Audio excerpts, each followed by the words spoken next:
Today, I'm taking America's fastest train, Acela, from Washington, D.C. to Boston in first class. I'll show you everything from amenities, off and on board, and share with you unique moments on this flagship first class train. Welcome to Washington, D.C. Union Station, home of the Acela train, one of two most popular train routes in the entire Amtrak network. With 3 million riders last year and rising, this 7-hour first-class train starts at $318 and can soar as high as $746. However, today's ride cost me $94. Don't tell anybody. And so, across the Capitol here in our beautiful architectural masterpiece, another one of my train journeys just began.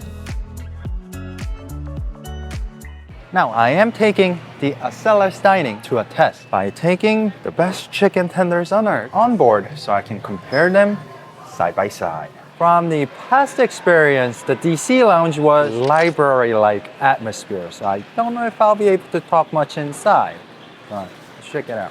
Behind double doors are assortment of drinks and hot coffee as well as ice water and some light snacks, including my favorite Rip Van waffles. To the back is ample enough space with loungers and sofas. Since Amtrak allows lounge access either on departure or arrival, I'll show you the Boston lounge really quick.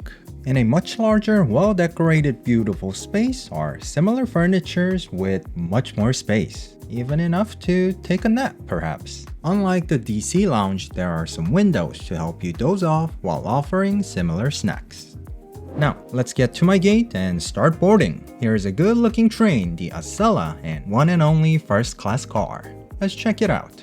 The cabin is 1224 configuration. Single seaters for one, the best in the class. 2 single seaters facing each other, 2 regular seats facing the same direction, and a table for 4. I had no control over my seat selection, and this is where I was. How come? First, I booked a business class months in advance for $94, and then a day before departure, I used a class upgrade coupon to secure a first class seat. Let's sit down and get settled in.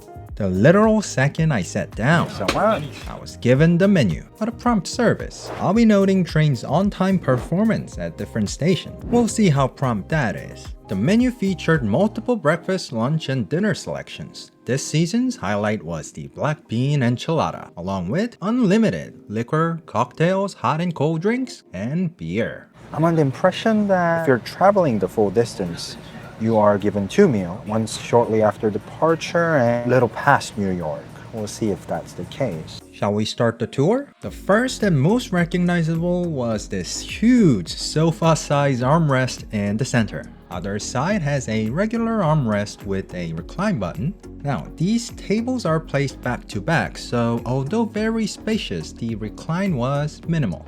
Also, the table lacks footrest for obvious reasons, which are standard even on the business class. Yeah, as you have noticed, I'm in a table. So from time to time, I come to the restroom to rest by myself. Each car has at least one restroom, and surprisingly, they even had a hand dryer. Right before departure came an announcement. Also, look above your heads if you've used those overhead luggage bins. Please make sure the doors are closed. We do reach top traveling speeds of 135 miles per hour. We do not want any injuries due to fallen luggage. This, by the way, is how normal trains operate, and he sure wasn't kidding about the speed. Now, I was on my way backwards. I was on the left side of the train, meaning I likely would miss the skylines of Philadelphia and New York, which is visible from the right side of the train. However, there were pleasant surprises to the left side as well. This is actually my very first time riding backwards, so we'll see if that has any toll on me.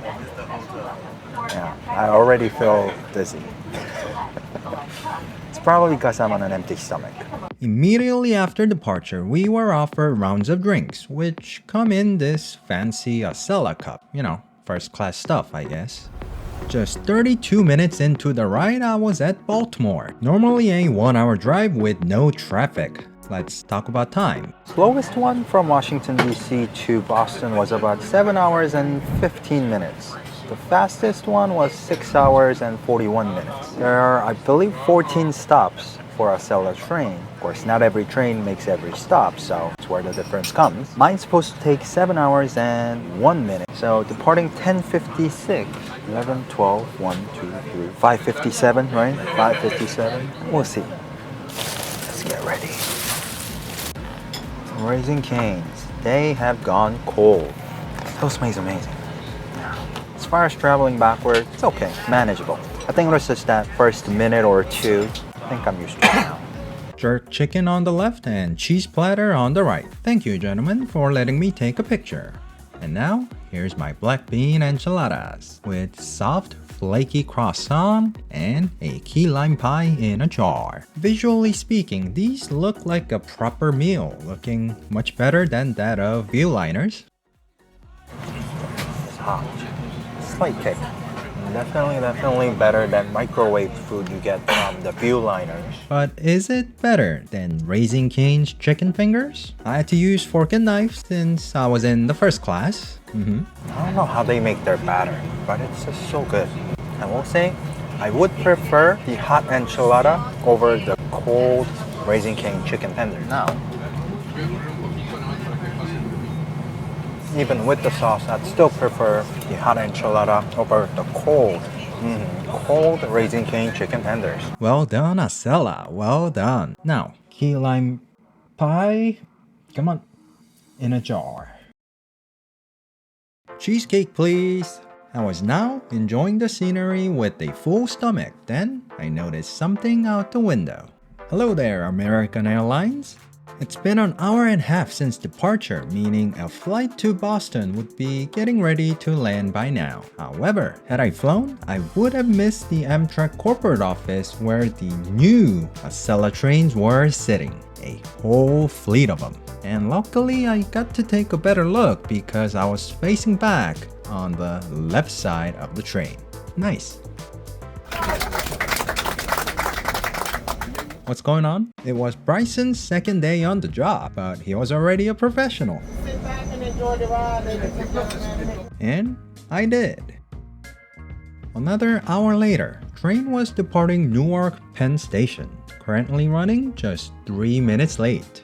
This is the dock bridge where hundreds of rails of all kinds pass through just 20 minutes from Manhattan.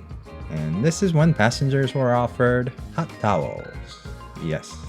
Majority of passengers are getting ready to disembark at New York. Train to New York is definitely the demanding factor. Distance between many of the major cities like Washington, D.C., Baltimore, Philadelphia, New York. Some of them are so close that they don't even offer a flight.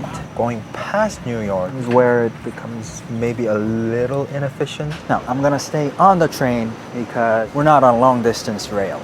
We don't get 10-15 minutes smoke breaks like you do out there in Texas, California. So I looked around the car even further. So this is where the magic happens and our delicious meals come from, huh? Then? Can I help you? Oh, I'm just Don't stretching. stand in the galley. Oh, in the This is galley. food Okay. preparation area. And so, a little away from food preparation area, I lingered.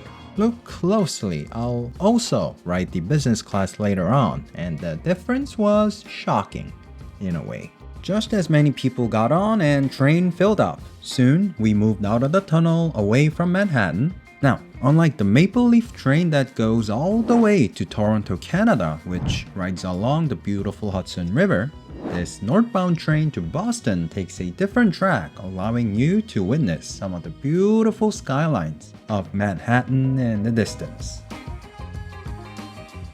And no, I didn't ask the operator to slow down the train for this great shot. We just had some rail traffic ahead. 3.5 hours into the ride, I layered up and opted for some nuts. We were picking up speed, passing probably 10,000 cars, said hi to the southbound sister Acela, and not even 3 hours after my enchiladas came our second meal, cheese and fruit plate. This time, everyone at the table got the same thing. Now with a dinner roll because the morning is over. Baked crackers were crisp and delicious. cheese was in variety, some of them thick and hard like a true gourmet cheese. Around 4 hours into the ride, I was getting quite sleepy, but there was something keeping me awake. See those goosebumps? So cold out there. So warm in here. I want to stay inside. Wow. I don't know if that's a good thing or bad thing, but make sure to plan ahead. Hours later, though there weren't any surprises, we were about 11 minutes behind schedule. That's when we entered every train operator's favorite track. Track was as straight as it can get. I was met with new record high speed, which was defeated next ride. BBY is Boston Back Bay. BOS, Boston South. South is the main station, larger one with Amtrak lounge and everything. But it seems most Bostonians are getting off at Back Bay. Every one of my neighbors left at Back Bay, and soon I was pulling into the South Station by myself. And like that, my first class Acela arrived. But was it on time? Was it worth it? Official record is 5 minutes late. 5 minutes. A 5-minute delay on a 7-hour train? I'll take it. Was it worth the money? Worth every penny, especially how little I paid in that first class. I'm sure there were other guests who probably paid 3, 4, maybe even 5 times more money than how much I paid. So yeah, I guess the big bulk of my travel is over, but I'm gonna be heading back. Show you a little bit of business class for comparison's sake. So here's South Station on 145 miles per hour day, and South Station a few days later to break that record. Let's do it. The business class is nearly identical. In fact, I'm not even sure if they're any roomier. One major difference being no single seaters, and armrests are either hiding or tiny. Cabins are the same, both very spacious, even tables seem identical. This time I was in a double-seater with a fishnet, a footrest. There I am. Restrooms were identical. In fact, one of the restrooms I showed you earlier was actually a business class restroom. Since business class doesn't have any amenities, you'd likely need to use the Cafe Acela, menu link in the description. And this train ran just 2 miles short of possible top speed of 150 miles. And like that, I was on southbound train back home.